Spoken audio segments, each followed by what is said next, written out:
ഗാഢമായ ഒരു സ്ലീപ്പ് അല്ലെങ്കിൽ ഒരു ഡീപ്പ് സ്ലീപ്പിൻ്റെ ഒരു എക്സ്റ്റേണൽ സൈൻ ആയിട്ടാണ് പലരും കൂർക്കം വലിയെ കണ്ടിട്ടുള്ളത്.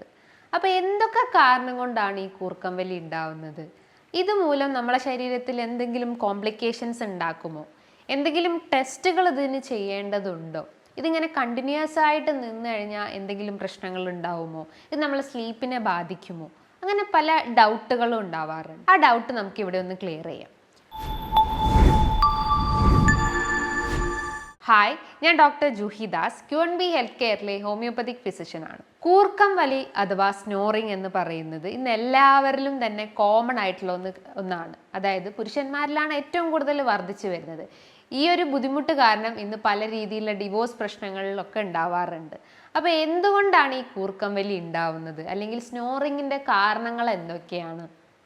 മെയിനായിട്ട് അവരെ അപ്പർ റെസ്പിറേറ്ററി ട്രാക്റ്റിൽ ഉണ്ടാകുന്ന എന്തെങ്കിലും ഒരു പ്രശ്നമാവാം. അപ്പർ റെസ്പിറേറ്ററി ട്രാക്ട് എന്ന് പറയുമ്പം നമ്മൾ ഈ കഴുത്തിൻ്റെ മേലിലോട്ടായിട്ടുള്ള, അതായത് ത്രോട്ട് ആവാം, നമ്മുടെ വായ്ക്കകത്ത് എന്തെങ്കിലും പ്രശ്നങ്ങൾ ഉണ്ടാവാം, അല്ലെങ്കിൽ നോസ് ആവാം, ഐസ് ആവാം, അതേപോലെ ഹെഡിൽ എന്തെങ്കിലും ഇഷ്യൂസ്, അങ്ങനെ എന്തെങ്കിലും അപ്പർ റെസ്പിറേറ്ററി ഇൻഫെക്ഷൻസിൽ എന്തെങ്കിലും പ്രശ്നങ്ങൾ ഉണ്ടാവുകയാണെങ്കിൽ നമുക്ക് സ്നോറിങ് ഉണ്ടാവാം. എസ്പെഷ്യലി കുട്ടികളിലായാലും മുതിർന്നവരിലായാലും നേസൽ പോളിപ്പ്, അതായത് മൂക്കിൽ ദശ വളരുന്ന പ്രശ്നങ്ങൾ ഉണ്ടാവുക, അതായത് ഇൻഫ്ലമേഷൻ ഓഫ് നേസൽ മ്യൂക്കസ് ലൈനിങ്ങിനെയാണ് നമ്മൾ നേസൽ പോളിപ്പ് എന്ന് പറയുന്നത്. അതായത് മൂക്കിലുണ്ടാവുന്ന അമിതമായിട്ടുള്ള ആ ഒരു വളർച്ചയെ മൂലം അവർക്ക് ഈ സ്നോറിങ് പ്രശ്നങ്ങൾ ഉണ്ടാവുന്നു. അതേപോലെ തന്നെ ഡീവിയേറ്റഡ് നേസൽ സെപ്റ്റം എന്ന് പറയുന്നത്, ഡീവിയേറ്റഡ് നേസൽ സെപ്റ്റം എന്ന് പറയുമ്പോൾ നമ്മുടെ ഈ ഒരു മൂക്കിൻ്റെ ഫാലം അത് മേ ബി അത് ലെഫ്റ്റിലോട്ടേക്ക് ഡീവിയേറ്റ് ചെയ്തിട്ടുണ്ടാവും, അല്ലെങ്കിൽ റൈറ്റിലേക്ക് ഡീവിയേറ്റ് ചെയ്തിട്ടുണ്ടാവും. അപ്പോൾ അതുമൂലവും ഈ ആളുകൾക്ക് സ്നോറിങ്ങിൻ്റെ പ്രശ്നങ്ങൾ ഉണ്ടാവാം. മറ്റൊരു കാരണം എന്ന് പറഞ്ഞു കഴിഞ്ഞാൽ അവർക്ക് എന്തെങ്കിലും അലർജി പ്രശ്നങ്ങൾ ഉണ്ടാവുന്നത്, അതായത് റെക്കറൻ്റ് ആയിട്ട് ഇങ്ങനെ തുമ്മൽ, ജലദോഷം, കണ്ണ്, മൂക്ക്, തൊണ്ടയൊക്കെ ചൊറിയുക, അല്ലെങ്കിൽ കഫക്കെട്ട് ഉണ്ടാവുക, തൊണ്ട ചൊറിച്ചിലുണ്ടാവുക, ചുമയുണ്ടാവുക, തലവേദന പ്രശ്നങ്ങളൊക്കെ ഉണ്ടെങ്കിൽ, അല്ലെങ്കിൽ റിക്കറൻ്റ് ആയിട്ട് ഇത്തരം അലർജി പ്രശ്നങ്ങളൊക്കെ വന്നിട്ടുണ്ടെങ്കിലും, അല്ലെങ്കിൽ അലർജീൻ്റെ ഹിസ്റ്ററി ഉണ്ടെങ്കിലും ഇത്തരം സ്നോറിങ് പ്രശ്നങ്ങൾ ഉണ്ടാവാനുള്ള ഒരു ചാൻസസ് ഉണ്ട്. മറ്റൊരു കാരണങ്ങൾ എന്ന് പറയുമ്പം ക്രോണിക് സ്മോക്കേഴ്സ്, അതായത് പുകവലി ശീലം കണ്ടിന്യൂസ് ആയിട്ടുണ്ടെങ്കിൽ, അതേപോലെ തന്നെ അമിതമായിട്ട് മദ്യപിക്കുന്ന ആളുകളിൽ, അതേപോലെ തന്നെ അവർ എന്തെങ്കിലും ടാബ്ലറ്റ്സ്, അതായത് ഹൈ ഡോസ് മെഡിസിൻസ് ഒക്കെ ഡെയിലി രാവിലെയും വൈകിട്ടും ഒക്കെ ആയിട്ട് എടുക്കുന്ന ആൾ, അതായത് sleeping pills, anti depressant tablets, antacids tablets, അപ്പോൾ ആ ഒരു മെഡിസിൻ്റെ സൈഡ് എഫക്റ്റ് ആയിട്ടും ഇത്തരം കൂർക്കം വലി പ്രശ്നങ്ങൾ ഉണ്ടാവുന്നു. അവർക്ക് എന്തെങ്കിലും ഫാമിലി ഹിസ്റ്ററി ഉണ്ടെങ്കിലും, അവരുടെ പാരൻസിനോ ഗ്രാൻഡ് പാരൻസിനോ ഒക്കെ ഇത്തരം കൂർക്കം വലിൻ്റെ പ്രശ്നങ്ങൾ ഉണ്ടെങ്കിൽ, അതേപോലെ തന്നെ ടോൺസിലൈറ്റിസ് പ്രശ്നങ്ങൾ, അതായത് റെക്കറൻ്റ് ആയിട്ട് ടോൺസിൽസിൻ്റെ ഇൻഫെക്ഷൻസ് വരുന്നു, ടോൺസിൽ സ്റ്റോൺ ഉണ്ടാവുന്ന പ്രശ്നങ്ങൾ ഉണ്ടാവുന്നു.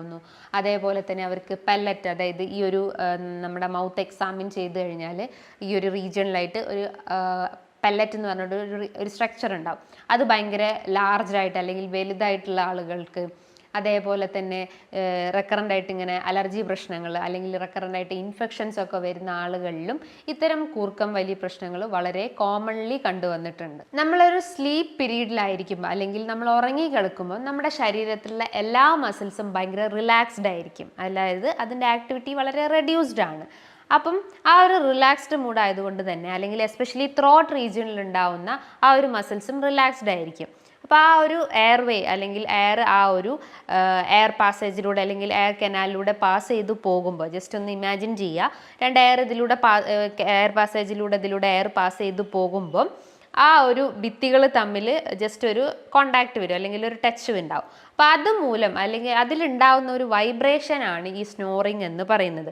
സ്നോറിങ് എന്ന് പറയുമ്പോൾ മൈൽഡ് ആയിട്ടുള്ളതുണ്ടാവും, മോഡറേറ്റ് ആയിട്ടുള്ളതും ഉണ്ടാവും. പക്ഷെ നമ്മൾ ശ്രദ്ധിക്കേണ്ട ഒരു കാര്യം എന്ന് പറഞ്ഞു കഴിഞ്ഞാൽ, ഈ കൂർക്കം വലിയോടൊപ്പം തന്നെ അവർ പെട്ടെന്ന് എഴുന്നേറ്റ്, അല്ലെങ്കിൽ ഉറക്കത്തിൻ്റെ ആ ഒരു സ്ലീപ്പ് നഷ്ടപ്പെട്ടിട്ട് പെട്ടെന്ന് എഴുന്നേറ്റിരുന്നിട്ട് അവർ ശ്വാസം തിങ്ങുന്നു, അല്ലെങ്കിൽ ശ്വാസം എടുക്കാൻ ബുദ്ധിമുട്ടുണ്ടാവുന്നു. ഒരു 10 സെക്കൻഡ് കൂടുതൽ ഇങ്ങനെ ഒരു പ്രശ്നങ്ങൾ ഉണ്ടാവുകയാണെങ്കിൽ അതിനെ കുറച്ചുകൂടി സീരിയസ് ആയിട്ട് നമ്മൾ കാണണം. അതിനെയാണ് ഒബ്സ്ട്രക്റ്റീവ് സ്ലീപ്പ് അപ്നിയ എന്ന് പറയുന്നത്.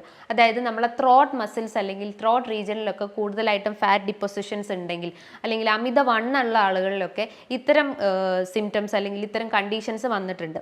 അതിൻ്റെ ഒരു റീസൺ എന്ന് പറയുമ്പോൾ ഈ ഫാറ്റ് ഡിപ്പോസിഷൻ കാരണം നമ്മളെ എയർവേസ് എല്ലാം കഴിവതും ബ്ലോക്ക് ആയിരിക്കും. അപ്പോൾ കൃത്യമായിട്ട് കറക്റ്റായിട്ട് നമുക്ക് ആ ഒരു സ്ലീപ്പ് പാറ്റേൺ മെയിൻറ്റെയിൻ ചെയ്യാൻ പറ്റുന്നില്ല, അല്ലെങ്കിൽ ആ ഒരു എയർ പാസേജ് കറക്റ്റായിട്ട് അതിലൂടെ ഫ്ലോ ചെയ്യാത്തൊരവസ്ഥ വരുന്നു, അല്ലെങ്കിൽ എയർ കൃത്യമായിട്ട് ആ ഒരു കനാലിലൂടെ പാസ് ചെയ്ത് പോകാത്തൊരവസ്ഥ വരുമ്പോഴാണ് ഈ ഒരു ഒബ്സ്ട്രക്റ്റീവ് സ്ലീപ്പ് അപ്നിയ എന്ന് പറഞ്ഞിട്ടുള്ള കണ്ടീഷൻസ് ഡെവലപ്പ് ചെയ്യുന്നത്. കോമൺലി ഇത് കണ്ടുവന്നിട്ടുള്ളത് പുരുഷന്മാരിലാണ്. അതിൻ്റെ റീസൺസ് എന്ന് പറയുമ്പോൾ മേ ബി അവർ ക്രോണിക് സ്മോക്കേഴ്സ് ആയിരിക്കാം, അല്ലെങ്കിൽ ക്രോണിക് ആൽക്കഹോൾ യൂസ് ചെയ്യുന്ന ആളുകളായിരിക്കാം, അല്ലെങ്കിൽ മറ്റെന്തെങ്കിലും അഡിക്ഷൻസ് ഉള്ള ആളുകളായതുകൊണ്ട് തന്നെ അത് പുരുഷന്മാരിലാണ് ഏറ്റവും കൂടുതൽ കണ്ടുവന്നിട്ടുള്ളത്. ഇതുമൂലം പല ഫാമിലി ഇഷ്യൂസും അങ്ങനെ ഡിവോഴ്സിൻ്റെ പ്രശ്നങ്ങളൊക്കെ വളരെ കോമൺ ആയിട്ട് കണ്ടുവന്നിട്ടുള്ള ഒരു ഒന്നാണ്. അപ്പം നമ്മൾ എന്ത് ബുദ്ധിമുട്ടായാലും അല്ലെങ്കിൽ ഇത്തരം സ്നോറിങ്ങിൻ്റെ പ്രശ്നം ഉണ്ടെങ്കിൽ നിങ്ങൾ അതൊരു നിസാരമായി കാണരുത്. അതുമൂലം നമുക്ക് പല കോംപ്ലിക്കേഷൻസിലേക്കും ലീഡ് ചെയ്യാനുള്ള ഒരു ചാൻസസ് ഉണ്ട്. അപ്പം സ്നോറിങ്ങിന് ജസ്റ്റ് ഒരു കൂർക്കം വലി എന്നുള്ള ആ ഒരു ഇത് മാത്രമല്ല, അതിൻ്റെ ലക്ഷണങ്ങൾ പല രീതിയിലാണ് ഓരോ ആളുകളിലും കാണപ്പെടുന്നത്. ചില ആളുകൾക്ക് മൗത്ത് ബ്രീത്തിങ് ഉണ്ടാവാം, അതായത് വായിൽ കൂടെ ബ്രീത്ത് ചെയ്യുന്ന പ്രശ്നങ്ങൾ ഉണ്ടാവുന്നു. ഉറക്കം ഡിസ്റ്റർബ് ആയിട്ടുണ്ടെങ്കിൽ അവർക്ക് തലവേദന പ്രശ്നങ്ങൾ ഉണ്ടാവുന്നു. രാവിലെ എഴുന്നേറ്റ് വരുമ്പോൾ തന്നെ അവർക്കൊരു വീക്ക്നെസ് പ്രശ്നങ്ങൾ ഉണ്ടാവുന്നു. തലയ്ക്കൊരു ഭാരം ഫീൽ ചെയ്യുന്നു. വായൊക്കെ ഭയങ്കര ഡ്രൈ ആയിട്ടിരിക്കുന്നു. ഒരു മെറ്റാലിക് ടേസ്റ്റ് ഉണ്ടാവുന്നു. ഒരു ഡ്രൈ കഫ്, കുത്തി ചുമയ്ക്കുന്ന ഒരു പ്രശ്നങ്ങൾ ഉണ്ടാവുന്നു. അതുപോലെ നോസിനൊക്കെ ഭയങ്കര ഒരു സെൻസിറ്റീവ് ഫീലിംഗ് ഉണ്ടാവുന്നു. ഒരു മൂക്കടഞ്ഞൊരവസ്ഥ വരുന്നു. ഒരു നോയ്സി ബ്രീത്തിങ് ഉണ്ടാവുന്നു. അല്ലെങ്കിൽ ഭയങ്കരമായിട്ടൊരു ക്ഷീണം ഫീൽ ചെയ്യുന്നുണ്ടെങ്കിൽ ഇത്തരം സിംറ്റംസ് ആണ് മെയിൻലി സ്നോറിങ്ങിൻ്റെ കേസസിൽ നമുക്ക് എക്സ്റ്റേണലി പറയാൻ പറ്റുന്നത്. പക്ഷെ പല ആളുകളും ചിന്തിക്കാത്തൊരു കാര്യമാണ് ഇത്രയും സിംറ്റംസ് ഉണ്ടാവുമോ, അപ്പോൾ ഇതാണോ ഈ സ്നോറിങ്ങിൻ്റെ ലക്ഷണങ്ങളെന്ന് പല ആളുകൾക്കും ഡൗട്ടാണ്. പക്ഷേ സ്നോറിങ് എന്ന് പറയുമ്പോൾ ഒറ്റ ടേമിൽ നമുക്ക് പറയാൻ പറ്റുന്നതല്ല. അതിൻ്റെ സിംറ്റംസിൽ വരുന്നതാണ് ഈ നോയ്സി ബ്രീത്തിങ്, അതേപോലെ തന്നെ ഡ്രൈ കഫ്, അതേപോലെ ഡ്രൈ മൗത്ത്, വീക്ക്നെസ്, ഹെഡ് ഏക്കിൻ്റെ പ്രശ്നങ്ങളൊക്കെ ഉണ്ടാകുന്നത്. അപ്പോൾ ഈ ഒരു ഗ്രൂപ്പ് ഓഫ് സിംറ്റംസിനെയാണ് നമ്മൾ ആ ഒരു സ്നോറിങ്ങിൻ്റെ കാറ്റഗറിയിൽ വരുന്നത്. നമുക്കൊരു സ്ലീപ്പ് ഡിസ്റ്റർബ്ഡ് ആയിട്ടുണ്ടെങ്കിൽ ത്രൂ ഔട്ട് ആ ഒരു ഡേ അല്ലെങ്കിൽ നൈറ്റ് ആ ഒരു വീക്ക്നെസ് അനുഭവപ്പെടാം. അപ്പം പല ടെസ്റ്റുകളും ഈ ഒരു സ്നോറിങ്ങിൻ്റെ കേസസിൽ അവൈലബിൾ ആണ്. നമുക്ക് മെയിൻലി ഒരു CT സ്കാൻ എടുക്കാം, അല്ലെങ്കിൽ ഒരു MRI സ്കാൻ എടുക്കാം. അതായത് നമ്മളെ ഹെഡിൻ്റെ 2 സ്കാനിങ് എടുത്തു കഴിഞ്ഞാൽ നമുക്ക് എന്തെങ്കിലും എക്സ്ട്രാ ഗ്രോത്ത് ആണോ, അല്ലെങ്കിൽ ഡീവിയേഷൻസ് ഉണ്ടോ, അല്ലെങ്കിൽ എന്തെങ്കിലും ഇൻഫെക്ഷൻസ് ഉണ്ടോ എന്ന് അറിയാൻ പറ്റും.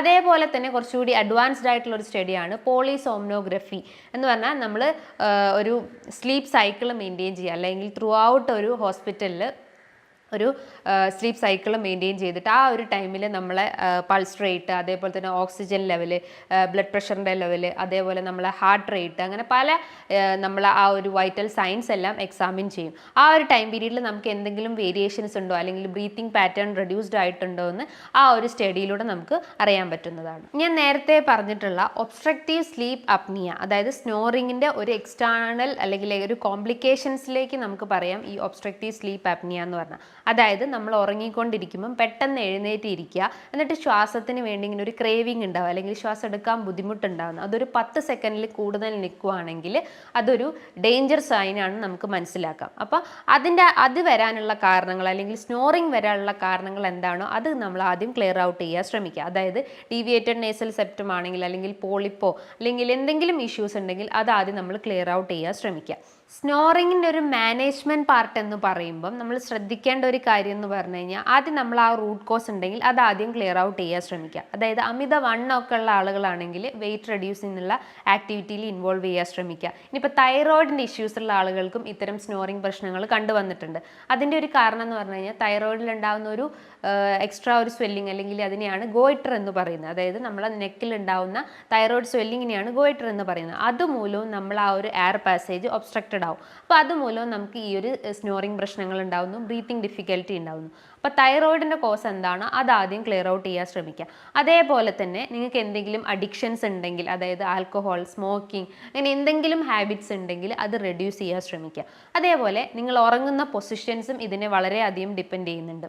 നിങ്ങൾ കിടക്കുമ്പം സ്ട്രെയിറ്റ് ആയിട്ട് ഒരു പ്രോൺ പൊസിഷനിൽ കിടക്കുന്നതിന് പകരം ഒരു സൈഡിലോട്ട് ചെരിഞ്ഞ് കിടക്കും, ഒന്നെങ്കിൽ റൈറ്റോ അല്ലെങ്കിൽ ലെഫ്റ്റിലോട്ടോ ജസ്റ്റ് ഒന്ന് ചെരിഞ്ഞ് കിടന്നു കഴിഞ്ഞാൽ നമ്മൾ ആ ഒരു സർക്കുലേഷൻ കുറച്ചുകൂടി കറക്റ്റ് ആവും, അല്ലെങ്കിൽ ബ്രീത്തിങ് സൈക്കിൾ കുറച്ചുകൂടി ഒന്ന് ഇമ്പ്രൂവ് ചെയ്യാൻ പറ്റുന്നതാണ്. അതേപോലെ തന്നെ നിങ്ങൾ നിങ്ങൾ കിടക്കുമ്പം കുറച്ചുകൂടി ഹെഡ് ലിഫ്റ്റ് ചെയ്യുന്ന രീതിയിലുള്ള ആ ഒരു സ്ലീപ്പ് സൈക്കിൾ അല്ലെങ്കിൽ സ്ലീപ്പ് പാറ്റേൺ പോസ്ചർ മെയിൻറ്റെയിൻ ചെയ്ത് കഴിഞ്ഞാൽ ഇത്തരം സ്നോറിങ്ങിൻ്റെ ആ ഒരു ഇഷ്യൂസ് നമുക്കൊന്ന് കുറയ്ക്കാൻ പറ്റുന്നതാണ്. ഹോമിയോപ്പതിയിൽ ഈ സ്നോറിങ് ഇഷ്യൂസിന് ഒരുപാട് മെഡിസിൻസ് അവൈലബിൾ ആണ്. നമ്മൾ അതിൻ്റെ ഒരു റൂട്ട് കോസ് എന്താണോ നോക്കിയിട്ട് സിംറ്റംസിനനുസരിച്ചാണ് നമ്മൾ മെഡിസിൻസ് കൊടുക്കാറ്. ഇനി ഇതുമായി ബന്ധപ്പെട്ട് നിങ്ങൾക്ക് എന്തെങ്കിലും സംശയങ്ങൾ ഉണ്ടെങ്കിൽ താഴെ കാണുന്ന നമ്പറിൽ കോൺടാക്റ്റ് ചെയ്യാവുന്നതാണ്. നല്ലൊരു ഹെൽത്ത് ടോപ്പിക്കുമായി വീണ്ടും കാണാം. നന്ദി.